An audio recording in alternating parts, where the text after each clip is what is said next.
Morning. I thought I'd sort of drop a bit of an insight really into what's happening lately. My name's Andy. I'm the Breakout Nerd. I provide IT support, technical support for all manner of customers, down to consumers, all our businesses, and basically, I want to sort of draw your attention to this.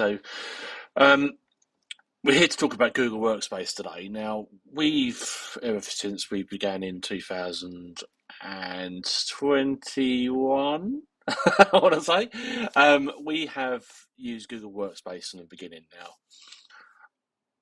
I came from I've sort of 30 years experience in IT. We've gone from having servers in every business, running Microsoft Exchange to manage our email, because there's always been a desire when you have more than one person, or even if you're just on your own, but when you have that ability to share calendars or share inboxes and stuff like that, very early days of the internet, when it first came out and email was kind of a thing for business, we didn't have that. It was a expensive thing to have, so we used to use Microsoft Exchange, which on its own was at least £1,000, I think, for the license plus per user. You had a fee for that, as well as you had to have a server installed, which is somewhere in the region of about £3,000 to £5,000 just alone to have it. Um, and obviously, since then, that need is driven to do away with the server. We don't want the server environment anymore. It's expensive. We want the features of that server for small business, but they've never been available. Now, Google Workspace has been around a little while, but since then it's just got better and better and better. Now, what if you don't know what Google Workspace is? Basically, if we look at the very basics, it allows you to have your email, so yourbusiness.com or .co.uk. So me at mybusiness.co.uk. So our own domain name. So our emails going out professionally. They're not using Hotmail or Gmail accounts. And for those users that have a Google account or have a Gmail account, this interface will feel very, very familiar to you because it's literally exactly the same. But you can have the Google experience with your own personal, professional domain. Now, it's relatively straightforward to set up. Obviously, we're here to help you. But I just want to go through some of the features that come with it. Now, first of all, the Google Mail interface or the Gmail interface, been around a long time. I can't tell you exactly when, but I was one of the first users to have a Google account when it first came out in its infancy. It was the first email account they ever had. I think it was like unlimited storage, unlimited email storage. Um, so we just saved everything, never deleted an email, didn't have to worry about anything. It was great. Um, Now, the Google Mail interface allows you to obviously access your emails, to create folders within your inbox. Now, I can show you ours. So here, obviously, we've got the inbox and we have our own folders listed under here for whatever we need. And obviously, you can access all the other stuff that goes on here. Relatively straightforward interface. The best thing about it is obviously the spam filter is just incredible.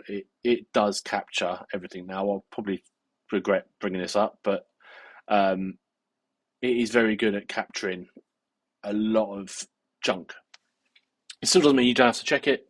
Obviously, you have to check everything these days to make sure no legitimate emails go in there, but it is very good at that. So if you've got a lot of junk email for your business, it's very, very good to sort that out. So the Gmail interface works really well. If you have multiple users, you can create multiple people within your Google Workspace environment. We'll talk about costs, etc., as we go forward, but the ability to be able to see somebody else's inbox. We'll have a group email box. So for something like info at your business, where two people can access that same inbox. So we have, for Breakout, we have hello at Breakout Long Melford. And obviously we have multiple users connected into that to access any of those emails. So that is brilliant. So we also have the admin panel. So if we click on the 9 dots, we go up to admin. Now, this is where you administer. Excuse me. Always the way when you're trying to do some work. Yeah, so basically what that means is I've just got to put my code in. You can manage your email. So your IT department can do this for you. I can do it if you so wish, but if you want, you can do it yourself. So this is basically how you manage your workspace, where you can add users, add further email addresses, and it's just a matter of simply clicking add user, typing the details in, type the first part, and then add new user. The simplicity for the other users, especially if they're remote users, it's just a matter of them downloading the app on their phone, signing in with Google, putting their details in. So remote support or trying to help those users that aren't particularly au fait with computers, it's very, very easy for them to add to any of their devices. Obviously, from here, we can access, you can restrict certain things across the whole of the Google Workspace account. Now, if we go back into sort of our workspace, so Gmail we've talked about. So Gmail is basically the email interface. We have Google Drive. The Google Drive is your shared folders. So files shared across the network, all stored in there. You can allow access to certain folders to certain people, or you can have the whole lot available. That is really useful. That takes away the server, having a server environment enables you to share files easily. Google Docs is the Google Word, or it's Google Word. I'm going to get stuck on for that. A Microsoft Word equivalent. So what that does is a easy to use word processor, very, very good. We've got Google Sheets, which is Excel, and Slides, PowerPoint, Calendar. Calendar app is obviously so you can have each user has their own calendar, and you can share that calendar with each other. So I can see what I'm doing. Well, I can see what the office is doing. I can see various different things. We can create a separate calendar. So if you had a meeting room that you wanted to book up, you can have a calendar for that. And then it just basically clicks to create those calendars. Very, very easy to use. You have an internal chat feature, so you can send instant messages to each other. If you want to convert that to the Microsoft equivalent, that would be Teams. So you can video chat, group chat. Also gives you access to forms. So if you, for example, had a form you wanted your customers to fill out, that's a very useful feature, like a survey form or a booking form or something like that. You could use Google Forms to do that. Here you keep all your contacts, so the business has all their contacts all inside it. Google My Business Profile Manager, so you can access your Google My Business profile from the same interface, but that's a free service anyway. And then you've got Gemini, which is just a recent addition. Gemini we'll talk about in a minute, but Gemini is a artificial intelligence like ChatGPT interface, but embedded into Google Workspace features. I'll give you a little demo of that. It'll be live. We'll see how we get on, and we'll see what you think. So we have YouTube, obviously, Maps standard.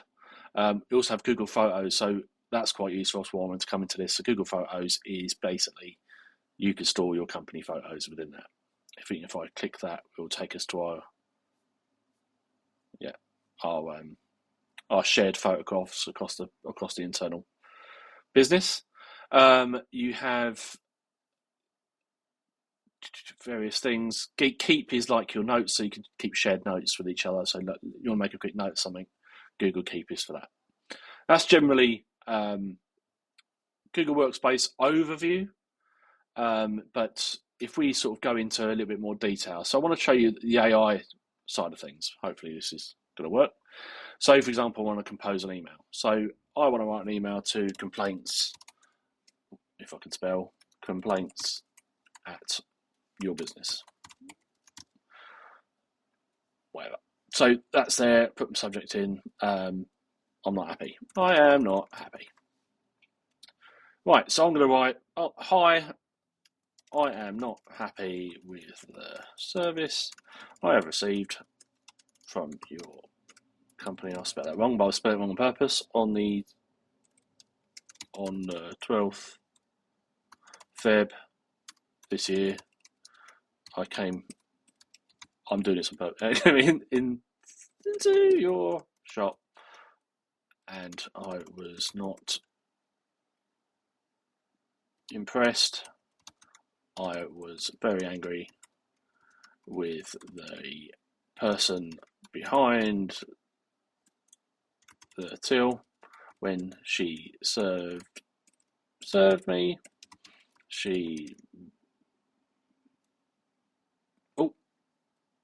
When she served me, she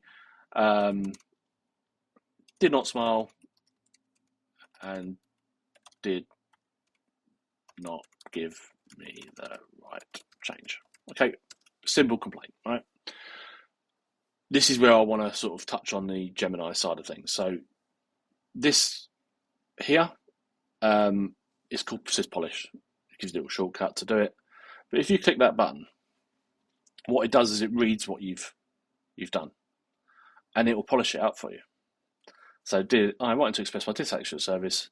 I was disappointed. Photos of cashier found demeaned to be unfriendly. She didn't give me the correct change. So very quickly we've gone from a very illiterate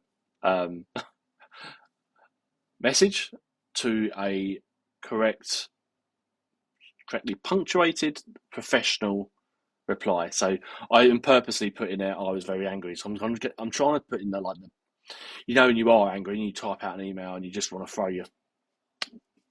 your dummies in a corner, dummies out of pram. But that takes it all out. That renames it, that rewords it, so it comes across as professional. It removes that. Personal aspect of it. So if you're not happy, if you're happy with that, you can just click insert. That will change it. If you're not, you could get to redo it again. Slight difference. We can also refine it. So we can click on refine. We can say, let's shorten it. Let's elaborate.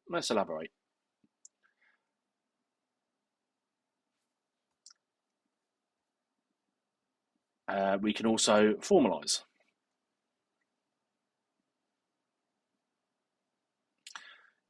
So if we're happy with that one, we can just say insert. We fill in the bit, dear sir, madam, and that's it. Obviously, you might need to change your subject, pre-professionalize it a little bit, but take out the previous response. There we are. We have our email all written out nicely, and that only took a few minutes. The more information you give it in the original text, the more it will be able to develop that. So if I put in there, I have a complaint about your company, I turned up at this date and this time, I was served by this cashier, my receipt number. So if you put that information in there, that gets carried over. And it's more, with ChatGPT and obviously with AI, the more you give it, the more you get back. So yeah, that's in a nutshell how it integrates with email. The same thing happens with Google Docs. I believe it has the same system in there. So if we create a blank document, we can say, look, here we go, help me write, create a document. So help me write, I don't know, let's do a essay about, I don't want to say trains. Office, here we go, Office 365 in the work. I'll tell you what, an essay about something mundane. There we go, just make it local. History of Long Melford in Suffolk. Make it 500. Now we do 1,000 words. You notice I put in Suffolk because I'm literally, it's like a Google search. I'm telling it to what I want it to do exactly. Because if I just put in Long Melford, there might be another Long Melford in the UK or anywhere else in the world, and it might get skewed. So we do that, and we wait patiently. Fingers crossed the live demo works. There we are. So insert. Maybe you can get 1,000 words, but you see what I mean? Like literally, I've done nothing, and obviously you have to fact check things, certain things. Obviously, it's getting this all from the internet, so we have to check certain things. But as a basis to start with, that's really good. We will talk about ChatGPT and AI as a whole, but this is obviously Google's version. It's integrated into its now Office suite. The other issue I want to talk to you about is the reason why I've sort of named my blog post Office 365 Killer is the cost. So we're going to cover the costs now. So, excuse my cat, this is Bonnie. She gets very needy. So, Google Workspace. If you click the link in our blog post, it gives us a little bit of a referral fee. That isn't the reason why we do this. I'm being honest, that's what it is, but we get a little bit, we get our $5, I think, if you sign up. Using our link, or you can just go to Google Workspace directly. So here's the plan. So if you are paying for email at the moment, but this is business email, this isn't at gmail.com, this is your personal business email. Now, business starter with the full suite, with AI, one user per month, £5.90 a month. Over the year, what's that, £60, £70? Not bad at all to have your own professional email, and the Office suite and the AI. That is a really good price. Obviously, the more users you have, the price goes up. You can increase things to go to business standard, depending on what features you want. But as a general rule, the starter is absolutely perfect for most people's needs, and that's per user. So you add another user on, it doubles in price. All right. So that's that. So if we compare that, so to Office 365 plans. Oh, I need to do it for business, don't we? Business plans. There we go. Great. Well, Microsoft, your website's not working. Try this link. Okay, so this is the business plan. So £4.60 per month. So yes, it does look cheaper, but this is online web apps only, so it's not installed apps. But £9.60 per user per month with your own domain is where you'd be, roughly. That's if you pay it annually as well. If you paid it monthly, what was it, £11.52? So it's almost double the price. Now, the reason why I sort of bring this to your attention really is because, especially if you're using, let's say for example, you're using Office 365 for home. So you're not using it for email. So the basic Office package now for Word, Excel, PowerPoint, Office 365 plans is, yeah, here we go, £84.99 a year just for Office. So for Word, Excel, PowerPoint, and that's every year. Now it was, I think, it was a bit cheap. It was about £70, I think, but it has just gone up in price. And I think that is because the AI feature that's come in, and they've called theirs Copilot. There's a Copilot that's now featuring part of that package, I think. Yeah, we go. So that's gone up in price. So people are looking for alternatives. There's nothing stopping you in using a Google personal account and using Google Docs within that if you're not paying, if you don't want to pay for Office. So you can use the Google Docs just as a Gmail user.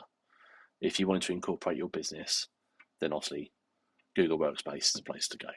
I hope that's been helpful. If you have any questions, then feel free to just drop us a message at hello@breakoutlongmelford.co.uk, and I'll be happy to answer any questions that you have. All right. Thanks so much. Bye-bye.